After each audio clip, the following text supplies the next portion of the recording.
I got Time Under Tension by M.S. Harkness. M.S. Harkness has just finished a nationwide tour, like a barnstorming tour. She just went to different parts of the country to do talks and readings to promote her new book. I've heard of M.S. Harkness for a couple of years now. Never got a chance to read any of her work, but this book was highly recommended to me by people whose opinion in comics I do respect, and it's been critically acclaimed. And Gutter Pop Comics had her in for a signing, 1421 Hurl Avenue, Buffalo, New York.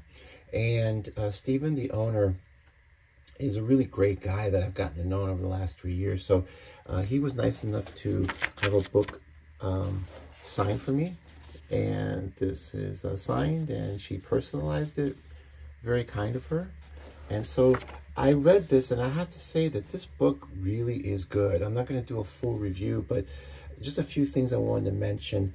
Apparently, I didn't know this, but she's had an ongoing auto-bio of her life, and the books before this, at least some of them deal with that, and so there's more of a story to tell.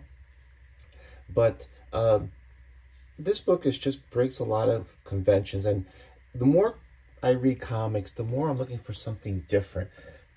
Not necessarily weird, but just different. Different approach, different style.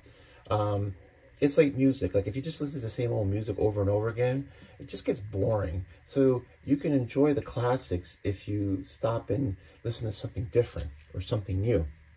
And the book is just unconventional, I think, in a lot of ways, but three things stood out to me. The book starts off, she's at a bar having a drink with some friends, and then talks about 2 weeks prior. And what you find out quickly is that she does on the side, this is where she's just about to graduate, just having graduated art school, but on the side, she does sex work. She's not full-time, but she does sex work for extra money.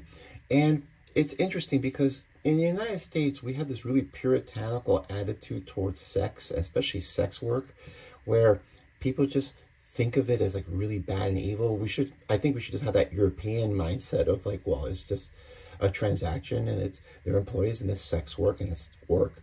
And they provide a service that is in demand.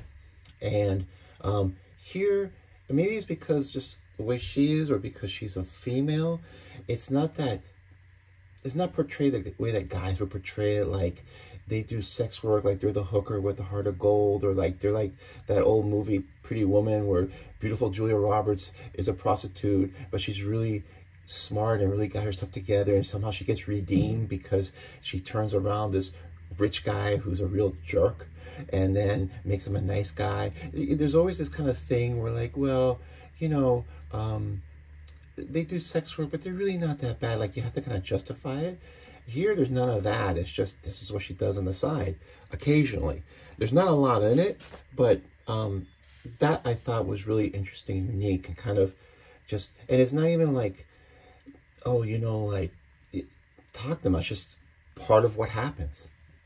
So I enjoyed that. One other sequence in the book is there's an ongoing relationship she has with an aspiring MMA fighter. And he goes to Vegas, and he is training for his first fight, and he has his first fight. And there's this whole sequence where she is watching his first fight, like on a sports streaming site. And the commentators who are commentating on the fight are the ones that are really providing the narration, and she's not, she's just watching it, so she's allowed to watch it. And this is a really nice trick where the commentators are talking about, and I've seen it before in comics, but they do a really good job of explaining what's going on. And M.S. Harkness does a really great job showing the physicality of a fight. Now, you know, in superhero comics, the Hulk can punch Thor so hard that he flies through 3 buildings and lands 8 city blocks away.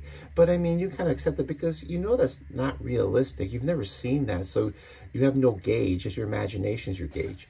But we've seen boxing matches, we've seen MMA fights, so we know what they're supposed to look like, and it's really hard. I found not many cartoonists can convey a boxing match or an MMA fight or just combat really well, not in a movie cinematic way, but in a real life way. She does a great job capturing that energy and just the physicality of it. Like I said, there's something that a lot of cartoonists can't do well. She does a great job with this. I just thought that was really interesting and really cool to see.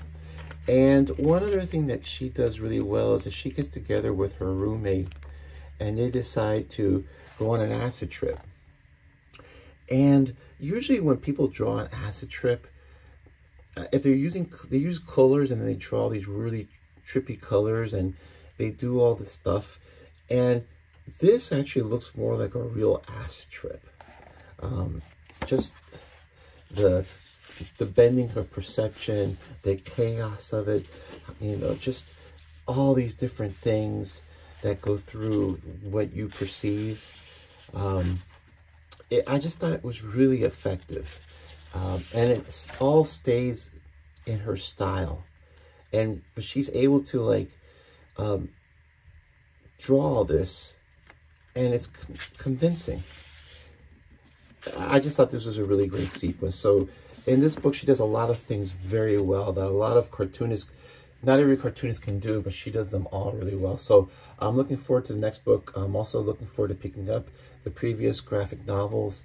You know, MS, I am sorry that I did not get on the train sooner, but I want to tell you that this is just really good.